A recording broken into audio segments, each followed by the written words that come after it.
l'homme qui remporte quasiment son 3e Tour de France, sauf accident demain, dans une étape où il ne se passe pas grand-chose en général sur les Champs-Élysées, bien sauf accident.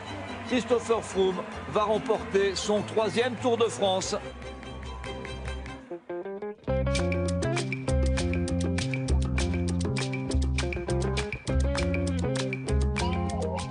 Si vous attendez déjà les coureurs à Chantilly, le vainqueur du jour, c'est lui, Ion Izagirre. Si vous avez déjà votre place réservée sur les Champs-Élysées, vous verrez passer Chris Froome, le maillot jaune. Demain, on ferme, mais le film du Tour reste ouvert jusqu'au bout. Romain, tu es un vrai champion. Tu es un vrai champion, tu as le corps d'un champion, la tête d'un champion.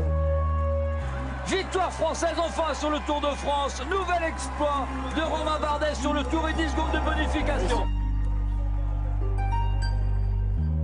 Je crois que cette victoire, tu la mérites et ça en appellera bien d'autres.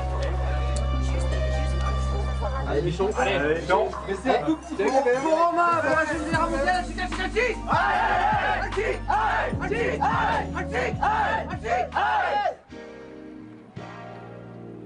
Soirée et journée arrosée donc.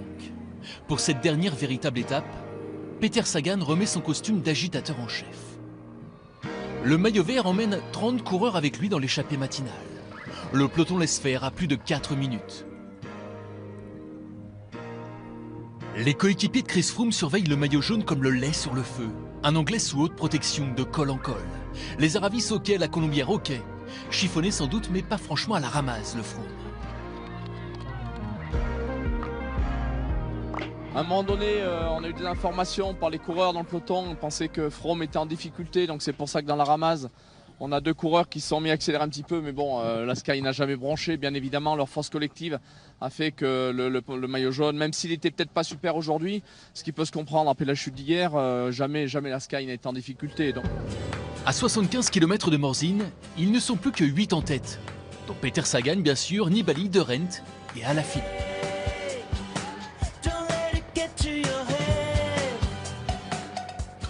Joue-là comme Bardet. À 30 km de l'arrivée, Julien Alaphilippe s'échappe à l'Auvergnat. Pas de doute pour son premier tour. Alaphilippe, 24 ans, mouille le maillot. Le petit gars de Montluçon entraîne avec lui Jerlison Pantano, le Colombien de ce tour. Mieux qu'un remplaçant, bien plus qu'un second rôle dans l'ombre de Nairo Quintana. À se disputer le globe de cristal dans la descente de la Ramaz, les deux comptent jusqu'à 1 minute 30 d'avance. Derrière, dans le peloton, on guette le coup de moins bien de Chris Froome. L'attaque éventuelle de Nairo Quintana. Mais non, rien. Joue plane, morne plane. De son côté, après avoir fait rouler son équipe depuis 3 jours, sans résultat, Fabio Aru cale dans le dernier col. 6e du général, le Sard et ses amis kazakhs sont élus stratèges d'opérette de ce tour, hors catégorie. À peine le temps de comprendre la tactique astanesque que Vincenzo Nibali revient sur le duo de tête. Après 3 semaines entre Aru et Nibali, on cherche toujours qui est le patron dans l'équipe. Le Sicilien apporte un semblant de réponse dans la dernière pente. Pantano s'accroche, Alaphilippe décroche. Un maillot bleu en remplace un autre. Ion Izagirre prend la place du Français dans le trio de tête. Et une fois encore, signature de ce Tour 2016, tout se passe dans la descente.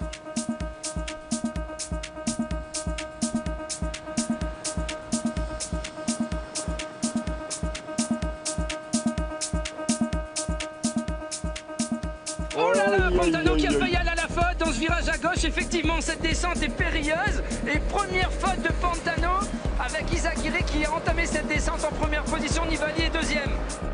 Considéré comme le meilleur descendeur du peloton, Nibali trouve pourtant à qui parler. Dans le rôle du moniteur, Ion Izagirre.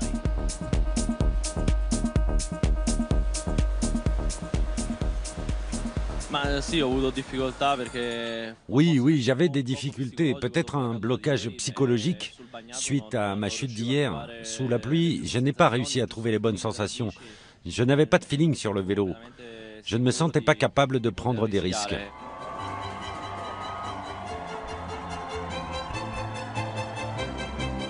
Ion Izagirre est parti seul et personne ne l'a jamais revu.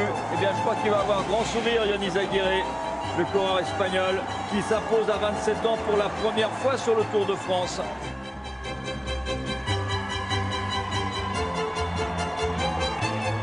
On attendait Quintana, c'est son coéquipier basque qui sauve les meubles devant Pantano et Nibali.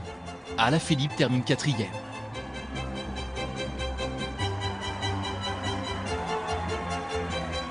Et Chris Froome dans tout ça.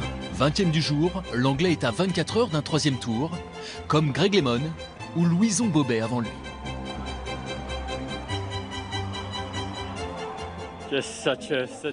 C'est un sentiment incroyable, c'est dingue. Vivre ça avec tous mes coéquipiers, j'ai du mal à contenir mes émotions. La 2e place, elle est promise à Romain Bardet pour 16 secondes devant Nairo Quintana, meilleur figurant du Tour 2016. C'était vraiment émotionnellement très fort. Je tiens vraiment à remercier tous mes supporters tout le long de la route. C'est grisant, c'est vrai que c'est de voir tous ces visages, tous ces gens qui vibrent pour les coureurs et qui sont derrière les coureurs français.